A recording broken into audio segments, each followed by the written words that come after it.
Hey, what up, guys? It's Nick the Quant, and today we have a post for another highest mathematical edge pick. Yesterday we had the Atlanta Braves on the money line against the Boston Red Sox. That cashed, so again, great momentum. We're 5 and 1. My last is at 18 picks. This week I'm up over 8 units, so the model's been performing really well. Just want to continue seeing good performance. I can start to kind of bring down my Keller-Criterion fraction so the risk increases, but it's justifiable risk increase so that we have just more profit maximization while still emphasizing risk mitigation, as that matters much more for long-term profit. So before I get into today's pick, as always, you've been doing really well if you've just been taking only my highest mathematical edge picks, but you'd be doing even better if you've been taking all of my picks, and that's why I always recommend to check out my X account. It is at NickTheQuant44. I post all of my picks there daily. Again, all free daily sports betting picks. Tell you guys about the model probability, the expected value of the bet, how much I'm risking. And I also post a lot of other informational stuff there. I like to do some like market trend analysis on certain NBA games, stuff like that. Whenever I really see something interesting, I honestly post it there. I've been starting to track sharp money as well, so I'll be posting some interesting stuff there as well about that. And then for more info regarding the highest mathematical edge picks and my daily results, that's more exclusively on my Instagram, Nick the Quant. And then for these analysis videos, that's up here on my YouTube. And lastly, one more thing before I get into the math on this pick. If you want more insight into how my ensemble model works, how the interior models are calibrated, and the 2 layers of calibration outside of my model, my first 5 picks or my first 5 posts or so here on my YouTube account, I really dive into that. I still explain it when I do my picks daily, but not as much as I did in the past, just for time efficiency, especially if you're a repeated viewer. I want this to be as efficient for you when you're watching it as well, so you can act on a pick as quick as possible. So saying that, we're going to get into this pick. So today's highest edge mathematical pick is the Washington Nationals on the money line. I got them at plus 154. My model had them at a probability of 49.82%. So relative to their price, that's a massive pricing edge right there on the Nationals. And that is denoted by a massive 26.54% expected value. We're going to be risking 2.87%. So this is, as of recent, one of my, long day. It's only, It's only 11, in regards to my recent highest mathematical edge picks, this has been one of my larger ones. I was talking about this in my previous video. My model is getting more selective because it's becoming more accurate, so it's not kind of hallucinating edge as much. So you're seeing with these highest mathematical edge picks, kind of some ebbs and flows. You'll kind of get a streak of, okay, you got a lot of edge, then into these kind of dormant periods where you're risking a low amount of money or you can't really even find that many picks to begin with. Today, though, was good volume. My model found a lot of edge today, so that's exciting. So we can break down the math now into this pick.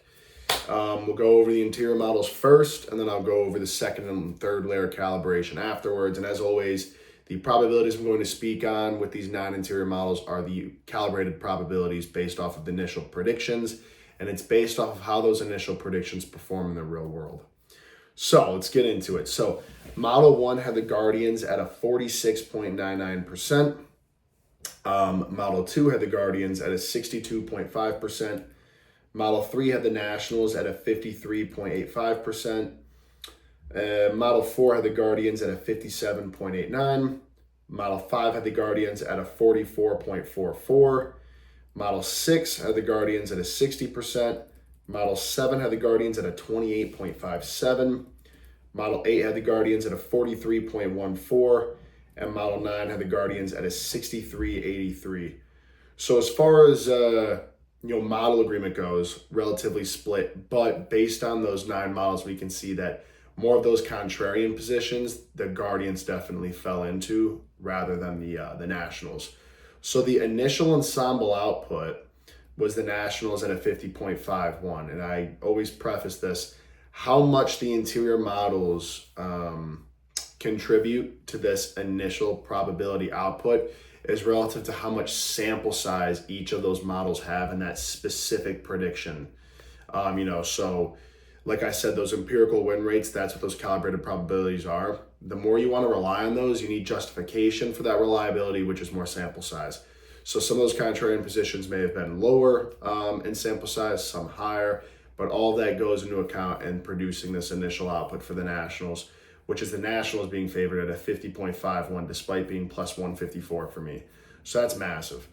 So then we apply second layer calibration. So when my ensemble model has been producing anywhere from like a 50.01, anything over 50, but less than 51. So 50.01 to 50.99. That's been hitting at a 53% win rate. So it's overperforming, but still pretty closely related. And again, not a ton of sample size here. And that's reflected in the second layer of calibration. Empirical Bayes raise it just to a 51.47. So it does raise it, which is beneficial for the Nationals. So the Nationals become a 51.47% probability. Then now we have to account for the market region of the Nationals or the Guardians here. Nationals, due to my model favoring them, and the market region they fell in, we're not analyzing where the Nationals fell in their market region. The market region the Nationals fell in today has an overall win rate of 47%. So relative to the market, a 46.73%. So relative to the market, that is disadvantageous. Relative to their pricing, though, at plus 154, that's actually an advantage, which is always interesting to look at when you compare just the relativity of the market and then the actual pricing. And you have to take both into account because you're betting on prices. You're betting on an outcome, but you're betting on that outcome through the system, or should I say, a services that is being provided to you, which is a price that you're being given. Or if you want to take this up a notch, you're actually betting on a probability to be correct. So you're given two probabilities and those are prices. So it's always interesting. That's why you have to take this into account. So again, right, the Nationals in that market region, a 46.73% win rate. Relative to the market, that's a disadvantage for the Nationals, but relative to their price, that's actually an advantage. So relative to the Guardians' price, big disadvantage. So we apply that third layer calibration, and that finalizes the Guardians as a very small favorite at a 50.18% probability, which brings this thing full circle.